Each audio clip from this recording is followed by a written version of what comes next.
জয় হিন্দ। আমরা ক্লাস 9-এর আধুনিক ইতিহাস ও পরিবেশ চর্চা নিয়ে আলোচনা করব। টেক্সট বই ওয়েস্ট বেঙ্গল বোর্ডের। তো টেক্সট বইয়ে আছে কি আর আমরা কিভাবে পড়ব? তো 9-এর ইতিহাস পুরোপুরি ওয়ার্ল্ড বা পুরো বিশ্বর ইতিহাস এতে ভরা আছে। মানে আমাদের ভারতের ইতিহাস ক্লাস 8 পর্যন্ত ছিল, তারপরে কিন্তু 9-এর সিলেবাসে ওয়ার্ল্ড হিস্ট্রি বা পুরো বিশ্বর ইতিহাস ভরে দিয়েছে। এটা বেশিরভাগ ইউরোপের ইতিহাস আছে এই বইয়ে। টোটালে কটি অধ্যায় আছে? 60টি অধ্যায়। 60টি অধ্যায়ের মধ্যে কথোপকথনে আছে ইউরোপ ও আধুনিক যুগ। ইউরোপ ও আধুনিক যুগ প্রথমে এটা কোনো চ্যাপ্টার মধ্যে পড়ে না বা কোনো অধ্যায়ের মধ্যে পড়ে না, এটা প্রথমে একটা ইউরোপের আধুনিক যুগ কেমন ছিল সেই হিসাবে দিয়েছে। তো আমরা ইউরোপের আধুনিক যুগ পড়তে শুরু করব। তো পড়ার আগে আমাদেরকে জানতে হবে যে এখানটায় মোটামুটি 5টা পয়েন্ট আছে।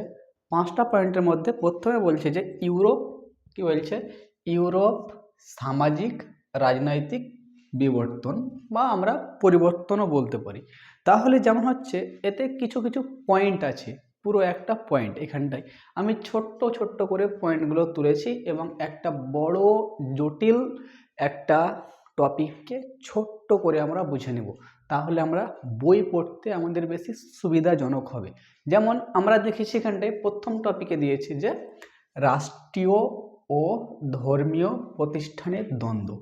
ঠিক বইয়েও একই আছে, এখানটায় বলেছে যে রাষ্ট্রীয় ও ধর্মীয় প্রতিষ্ঠানের দ্বন্দ্ব। কিন্তু এখানটায় লক্ষ্য করা যায় যে ইউরোপে মোটামুটি 1000 মানে ইউরোপ তো অনেক আগেই, কিন্তু আমরা যেরকম আজকে বাস করছি ডেভেলপমেন্ট, মানে বাড়িতে টাইলস লাগাচ্ছি, রং করছি, পেন্ট করছি, এগুলো কিন্তু ইউরোপে অনেক আগে থেকে হয়ে গেছে। মানে আজ থেকে 200-300 বছর আগে থেকে কিন্তু এরকম চর্চা হয়ে গেছে, কারণ ওরা অনেক আগেই আধুনিকরণ হয়ে গেছে। তো রাষ্ট্রীয় ও ধর্মীয় দ্বন্দ্ব মানে কি?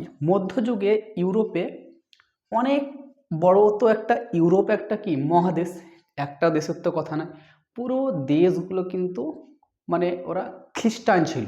কিন্তু কি হয় 1000 থেকে 1400 খ্রিস্টাব্দে মুসলমান সাম্রাজ্য মানে এমনভাবে বেড়ে ওঠে, পুরো বিশ্বে মুসলমান কিন্তু মানে এমন কোনো স্থান ছিল না ওদের আন্ডারে বা ওদের রাজার আন্ডারে এরকম ভূমি রাজস্ব ছিল না। সেখানটায় একটা দ্বন্দ্ব লাগে খ্রিস্টান ও ইসলামের মধ্যে। কি লাগে? খ্রিস্টান ও ইসলাম। তাহলে এক হচ্ছে ইসলাম আর একটা হচ্ছে খ্রিস্টানদের মধ্যে দ্বন্দ্ব লাগে। এবং ধর্মীয় দ্বন্দ্ব মানে কে আগে কে শ্রেষ্ঠ, এবং ধর্মীয় দ্বন্দ্ব চলছে, এটা একটা ভিডিওতে বিশ্লেষণ করা মানে অসম্ভব, কিন্তু যেহেতু সিলেবাসে দিয়েছে একটু একটু করে আমরা সব জানবো। এবং তার মধ্যে চলে আসে যে এরা তো দ্বন্দ্ব করছেই, এরপরে চলে আসে বর্বর জাতির, ওরাও নিজস্ব রাষ্ট্রের জন্য ওরা কি করে, বর্বর জাতি ওরাও কিন্তু বিদ্রোহ করতে লাগে। এছাড়াও ইউরোপে ছোট ছোট অনেকভাবে জাতি ভাগ হয়েছিল, যেমন আমাদের ভারতবর্ষে জাতি আছে সেরকমই জাতি ভাগ হয়েছিল এবং আন্তরিক ওদের মধ্যে বিদ্রোহ চলছিল। তার মধ্যে 1300 থেকে 1400 খ্রিস্টাব্দে মানে প্লেগের মহামারী, মানে সেই সময় কিন্তু মানে অনেক প্লেগের মহামারীর সময় অনেক মানুষ মারা গেছিল। এবং মানুষ যদি মারা যায় তো দেশের তো অর্থনীতি, রাজনীতি, সামাজিক সব কিছুই পরিবর্তন হবে। এবং তাছাড়াও পোপ মানে খ্রিস্টানের মানে আমরা যেমন মুসলমানে কি হয় মৌলবি কি করে মসজিদে নামাজ পড়ায়, সেরকমই খ্রিস্টানদের ওদের পোপ প্রধান, যেমন আমাদের মৌলবি হয়, কারি হয়, হাফেজ হয়, মুফতি হয়, সেরকমই ওদের সব থেকে শ্রেষ্ঠ হচ্ছে পোপ, খ্রিস্টানদের পোপ। এবং পোপের মানে আদেশে রীতিনীতিতে সব মানুষ বা রাজারা মানে উঠা বসা করতো, কিন্তু মানুষরা কিন্তু পোপকে দেখতে পারতো না। মানে পোপের মানে ধর্মীয় রীতিনীতি চাপিয়ে দিত, এটা করতে পারবে না, এটা করতে পারবে না, সব যা হচ্ছে ঈশ্বরের জন্য দিয়ে দান করে দাও, এরকম মানুষ কিন্তু ক্ষিপ্ত হয়ে যায় পোপের মানে এই শাসনে। তারপরে চলে আসে যে ওরা আন্তরিক বিদ্রোহ করে যে পোপতন্ত্র সারিয়ে দাও, এই পোপটাও আমরা চিনি না। তারপরে যেমন হচ্ছে যে ক্যাথলিক ধর্মীয় প্রতিষ্ঠান বা ক্যাথলিক রাষ্ট্রের সঙ্গে এবং রাষ্ট্রের মানে দ্বন্দ্ব শুরু হয়, এবং মানে ধর্মীয় অনুশাসন, এই ধর্মীয় নামকরণ, এই ধর্মের মানুষ মানে খ্রিস্টান, ইসলাম, এবং খ্রিস্টানেরও দুভাগে ভাগ আছে, এক হচ্ছে ক্যাথলিক, এক হচ্ছে প্রতিষ্ঠিত। এবং ক্যাথলিক রাষ্ট্রের দাবি করতে গেলে আমরা একটা ক্যাথলিক আলাদা জাতির রাষ্ট্রীয় মানে রাষ্ট্র তৈরি করব, এরকমভাবে ওরা আন্তরিক দ্বন্দ্ব শুরু হয়। তারপরে শেষ পর্যন্ত কিন্তু পোপের আমন্ত্রণ মানে প্রত্যেকটা রাজা মন্ত্রীর কাছ থেকে পোপের আমন্ত্রণ বন্ধ হয়ে যায়। পোপের আমন্ত্রণ কী হয়ে যায়? বন্ধ হয়ে যায়। কোনো রাজতান্ত্রিক কোষাগারে পোপ যা বলতো তাই হতো।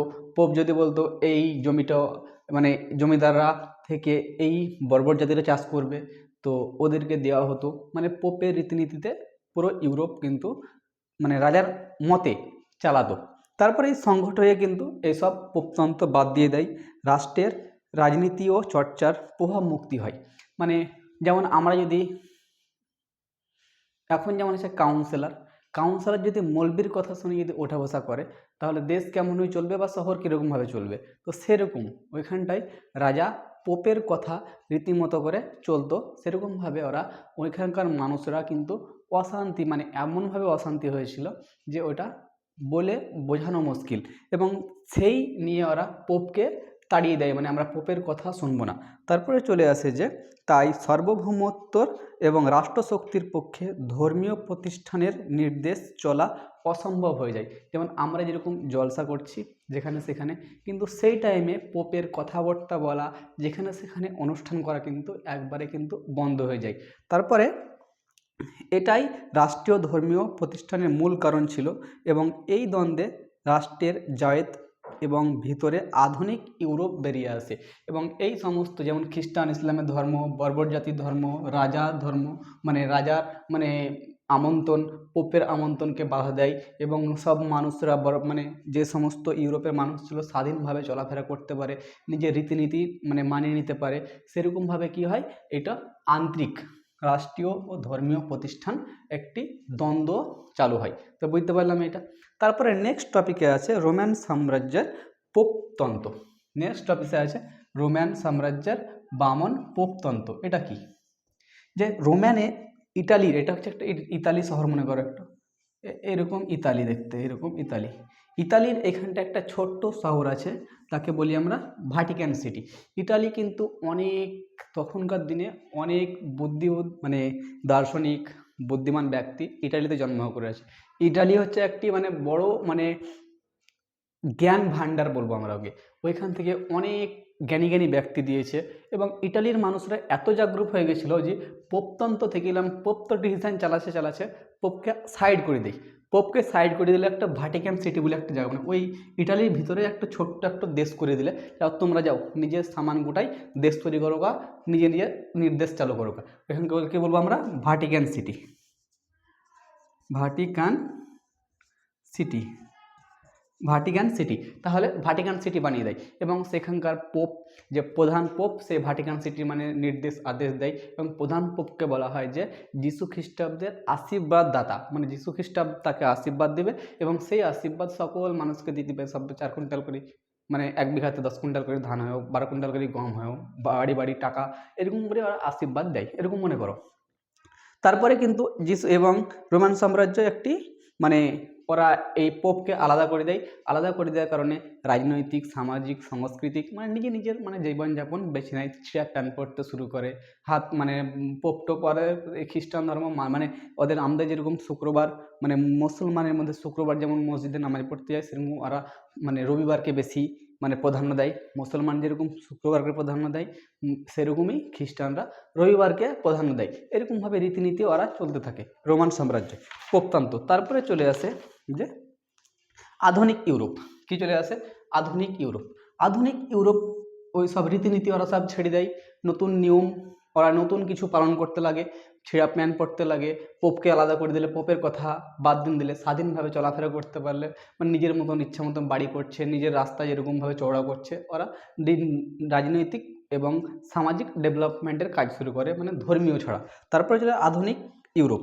আধুনিক ইউরোপ 1453 খ্রিস্টাব্দে, ধরো 1453 খ্রিস্টাব্দে কনস্ট্যান্টিনোপলের পতন হয়ে যায় 1453 খ্রিস্টাব্দে। তারপরে চলে আসে 1492 খ্রিস্টাব্দে, 1492 খ্রিস্টাব্দে হচ্ছে যে আমেরিকা একটি স্বাধীন রাষ্ট্র হয়। কি হয়? আমেরিকা একটি স্বাধীন রাষ্ট্র হিসাবে একটা খোঁজ করে, যে আবিষ্কার করে দেয় যে আমেরিকা খোঁজ হয়ে গেছে। কত খ্রিস্টাব্দে? 1492 খ্রিস্টাব্দে। বাংলায় লিখছি, 1492 কি খোঁজ করে? আমেরিকা খোঁজ করে। তারপরে চলে আসে যে 1520 খ্রিস্টাব্দে, 1520 খ্রিস্টাব্দে সংস্করণ আন্দোলন হয়, যে পুরো যে যা নিয়ম পালন যা যা করবে সংস্করণ আন্দোলন হয়। তারপরে চলে আসে 1789 খ্রিস্টাব্দে, 1789 খ্রিস্টাব্দে, বাংলা ইংরেজি হয়েছে। 1789 খ্রিস্টাব্দে ওরা ফরাসি বিপ্লব চালু হয়ে যায়, এবং ফরাসি বিপ্লব এবার 1800, 1900 এর পরে নেক্সট আলোচনা করবো পরে, একটা আলাদা টপিক আছে, এখানটা একটা উদাহরণ দিয়েছে। এরকমভাবে আধুনিকভাবে ইউরোপ চালিত হয়। আধুনিক বলতে কি, ওরা নিজস্ব সব কিছু তৈরি করতে শুরু করে, যে স্বাধীনভাবে তৈরি করতে লাগে আধুনিক ইউরোপ। আধুনিক যেমন মেশিন, ধান কাটা মেশিন, গম কাটা মেশিন, এরা সব কিছু নিজে থেকে তৈরি করতে লাগে, এবং কারো আদেশ এর জন্য নতুন নতুন শহর খোঁজে। কি খোঁজে? শহর খোঁজে, এবং বড় বড় শহরে বসবাস করে, যেমন লন্ডন, প্যারিস,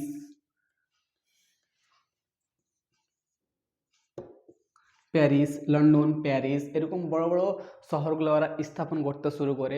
সেখানটায় মানে সমুদ্র বন্দরগাহ চালু করতে শুরু করে, যেমন ব্যবসা বাণিজ্য ভালোভাবে হয়, এবং নতুন আধুনিক ইউরোপ গঠন করে।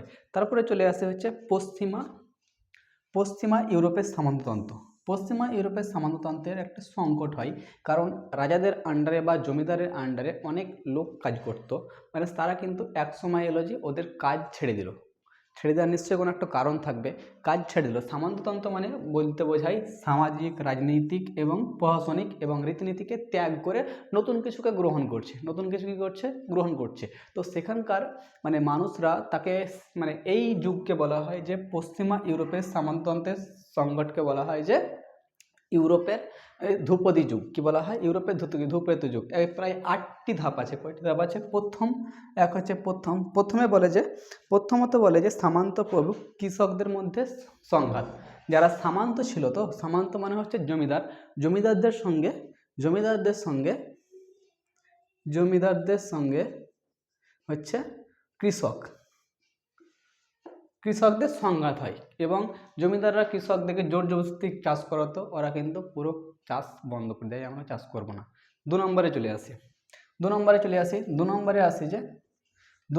দ্বিতীয় নম্বরে আসে যে মানে এই জমিদারের সঙ্গে কৃষকদের সংঘাতের কারণে চাষ বন্ধ হয়ে যায়। কি হয়ে যায়? চাষ বন্ধ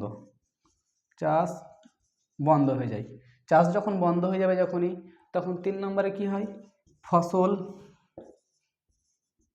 উৎপন্ন কম হয়।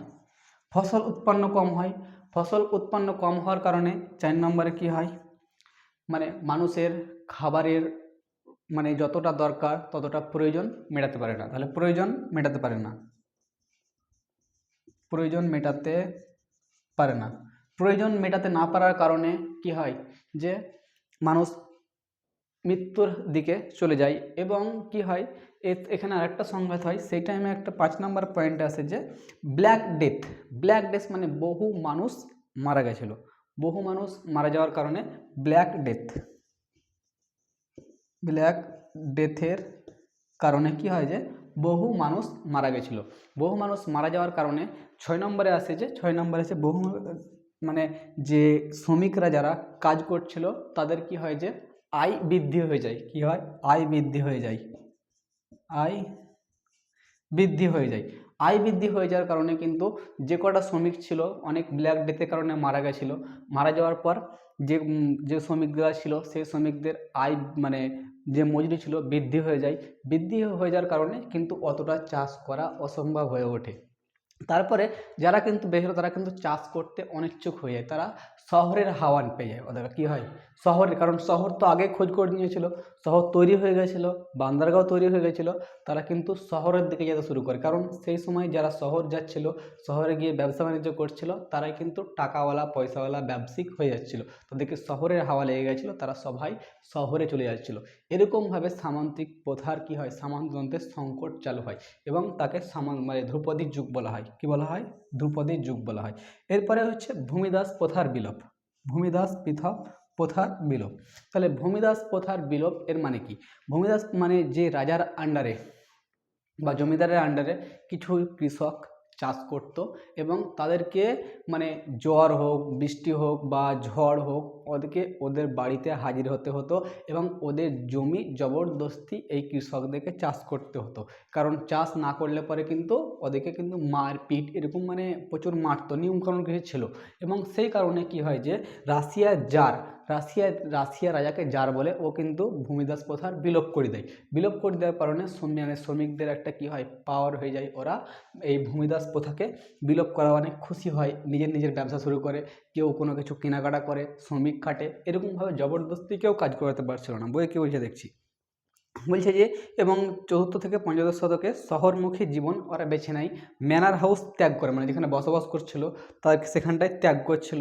1348 খ্রিস্টাব্দে ব্ল্যাক ডেথের কারণে বহু মানুষ মৃত্যু হয়েছে, বলেছিলাম আগেই। মৃত্যু হওয়ার কারণে যারা বেঁচে গেছিলো তারা অনেক যারা বেঁচে গেছিলো অনেক চাহিদা এবং বৃদ্ধিও মানুষের হয়েছিল, জনসংখ্যাও তো বাড়ছিল পুরো ইউরোপে। সেই সম্বন্ধে উৎপন্ন করার জন্য কেউ নিজের জমি চাষ করছিল, কেউ ব্যবসা করছিল, কেউ অন্যান্য কিছু বেছে নিচ্ছিল এবং সেটাকেই বলছে যে ভূমিদাস প্রথা বিলোপ। এরপরে কৃষিক্ষেত্রে নতুন পদ্ধতি। কৃষিক্ষেত্রে নতুন পদ্ধতি জানার আগে আমাকে এগুলো একটু মেটাতে হবে। তাহলে কৃষিক্ষেত্রে নতুন পদ্ধতি মানে যখনই কোনো দেশের জনসংখ্যা বাড়বে, মানে রোজগার করা মানুষ বা কৃষকের হার কমবে, বা জমিদার যেরকম দেখছিলাম আমরা যে কৃষক যখনই জমিদারের আন্ডারে কাজ করছিল তখন ফসল তো হচ্ছিল, কারণ জবরদস্তি কাজ করে নিচ্ছিল, তো ওরা বিক্রিও করছিল সেরকম হিসাবে, অত ব্যবসায়িক ছিল না। কিন্তু যখনই চাষ বন্ধ করে দিলে, চাষ বন্ধ করে দেওয়ার কারণে কিছু মানুষ ব্যবসায়িক হলো, কিছু কৃষক হলো, আর কিছু জমিদার হলো, ভাগ হয়ে গেল। তো যখনই এই কৃষিক্ষেত্রে নতুন পদ্ধতির অনেকগুলো কারণ, তার মধ্যে মেন কারণ হচ্ছে যে একটি হচ্ছে জনসংখ্যা যখন বৃদ্ধি হয়, জনসংখ্যা যখন বৃদ্ধি হবে তখনই খাবার অত্যন্ত বা মানে যে সমস্ত খাবার আছে সেগুলো বেশি উৎপন্ন করতে হবে। খাবার কি করতে হবে? বেশি উৎপন্ন করতে হবে। এই টাইমে যদি খাবার উৎপন্ন যদি কম হয় তাহলে প্রত্যেকটা মানুষের পেট ভরাতে পারবে না, আর যাদের টাকা আছে তারাই পেট ভরাতে পারবে, বাদবাকি যাদের টাকা পয়সা নেই তারা কিন্তু দিনকে দিন মারা যাবে, যেমন এখন হচ্ছে। তো ঠিক সেই সময় কি হচ্ছে যে কৃষিক্ষেত্রে নতুন পদ্ধতি এবং নতুন নতুন ফসল বেশি বেশি করে উৎপন্ন করার কথা আসে, মানে কথা উঠে আসে। যেমন সেই সময় চলে আসে যে ধান, গম, তারপরে যেমন হচ্ছে মটর, আলু, ছোলা, ডাল, এবং এছাড়া অত্যন্ত সবজি যেমন হচ্ছে লঙ্কা, কপি, এই সমস্ত যে প্রত্যেক দিনকার ব্যবহার করা দৈনন্দিন মানে খাবার, এগুলো কিন্তু মানে উৎপাদনের হার বাড়ানো দরকার। কিন্তু এইসব জিনিস তো আমাকে লাগালেই হবে না, পুরো জনসংখ্যাকে যদি মনে করি আমি সবকে লাগিয়ে খাইয়ে দিব, খাওয়ালে হবে না, তার জন্য জমি দরকার। সেকেন্ড পয়েন্টে চলে আসি, জমি দরকার। তখন কিন্তু জমি কিন্তু জঙ্গলে ভরা ছিল। কি ছিল? জঙ্গলে ভরা ছিল। কিন্তু জঙ্গলকে কি করে? কাটে, জঙ্গল কেটে পরিষ্কার করে দেয়। জঙ্গল কেটে পরিষ্কার করার কারণে অনেক জমি বার হয়ে আসে, গাছপালা কাটা যায়, সেই গাছপালাকে কেটে নতুন নতুন ঘরের ডিজাইন বা যে সমস্ত আলনা, দরজা, খাট, টেবিল ওরা বানায়, কিন্তু সেগুলোকে পরিষ্কার করে নেয়। পরিষ্কার করার পর কিন্তু ওরা এবার যখন চাষ করবে, জনসংখ্যা বৃদ্ধি হয়েছে, চাষ করার জন্য নতুন পদ্ধতি দরকার জন্য ওরা সব যত রকম লোহার খোঁজ করে। লোহার যেমন হচ্ছে কেদা হলো, পাসনা হলো, পাসনা, কেদা, কাটের, এরা তৈরি করতে শুরু করলো। এরা যখন তৈরি করতে শুরু করলো তখন এক শ্রেণীর মানুষ কি হলো, এক শ্রেণীর মানুষ ব্যবসায়িক হলো, এক শ্রেণীর মানুষ কৃষক হলো, আর এক শ্রেণীর মানুষ মাঝখানটায় লোহা বিক্রি কেনাকাটা কাজ করলো। অনেক কিন্তু ব্যবসা বাণিজ্য বাড়তে শুরু করলো। এবং যখনই এইসব জিনিস যখন তৈরি হলো, পাসনা কোদাল যখন তৈরি হয়ে গেল, কিন্তু কাজ তো হয়েছে, কিন্তু কাজ হওয়ার কিন্তু অত স্পিরিটে কাজ হয় না যতটা স্পিরিটে কাজ করা দরকার। এরপরে যখন চলে আসে নতুন আরও নতুন পদ্ধতি, ট্রাক্টর তৈরির কথা এলো, হ্যান্ড ট্রাক্টর, হারভেস্টার, এইসব নতুন নতুন পদ্ধতির প্রয়োগ চালু হলো। এই নতুন নতুন পদ্ধতির প্রয়োগের ফলে কি হলো যে একটা মানুষ অনেক জমি চাষ করতে পারছিল, অনেক কম সময়ের মধ্যে বেশি ফসল উৎপন্ন করতে পারছিল। উৎপন্ন করার ফলে বাজারে বিক্রি করলে বেশি পণ্য দাম হচ্ছিল। সেই সুযোগে যে ব্যবসায়িক ছিল ওরও কিছু মুনাফা বেশি হচ্ছিল, জনসংখ্যার পেটও ভর্তি হয়েছিল অল্প দামে, এবং দামও সব কিছুর একটু নিয়ন্ত্রণ থাকছিল এই কারণে। এবং এটাকেই বলছে হয়েছে যে কৃষির নতুন পদ্ধতি। এইভাবে নতুন পদ্ধতিতে ট্রাক্টর, হারভেস্টার, ধান পোতার নতুন পদ্ধতি, গমের মানে সিজন অনুযায়ী গম, সিজন অনুযায়ী ধান, এইসব ফসল উৎপন্ন করতে শুরু করলো। আর কৃষির নতুন একটা পদ্ধতি এলো। এরপরে হচ্ছে কৃষির প্রসার। কৃষির তো প্রসার করতে হবে। কৃষির প্রসার করার জন্য কৃষির প্রসার যখন হবে যখনই, তো 16 শতাব্দীতে কৃষিকে পুরো এক জায়গায় তো এটা তৈরি হলে পরে তো পুরোটাই তো ছড়িয়ে দিতে হবে। ছড়িয়ে দেওয়ার জন্য ব্যবসায়িক আছে, যেমন হচ্ছে আমাদের এপাশে ধান কাটা মেশিন আসছে, গম কাটা মেশিন আসছে। কোনো জায়গায় তো প্রথম ব্যবহার করেছিল, তারপরে তো আমাদের দিকে আসছে। মাঝখানটায় কী হলো, একটা ডিলার হলো, ব্যবসায়িক হলো, তারা বিক্রি করছে, তৈরি করছে, ফ্যাক্টরি বসছে। সেরকমভাবে এখানটায় কৃষির প্রসার করার জন্য কিছু ব্যক্তি এগিয়ে এলো। তারা ব্যবসা করলো, কিছু মানে ভালো ভালো চারা দানা এক স্থান থেকে অন্য স্থানে পাঠালো, এবং পুরো দেশে এরকমভাবে আস্তে আস্তে আস্তে আস্তে প্রসার হতে শুরু করে। বইয়ে কী বলছে দেখি। বলছে 16 শতাব্দে অর্থনৈতিক অগ্রগতির সঙ্গে সঙ্গে কৃষির উন্নতির প্রসার শুরু হয়। কৃষির বাণিজ্য, কৃষি কৌশলের অগ্রগতি, আবাদি জমির পরিমাণ বৃদ্ধি পেল, আগে বলেছি।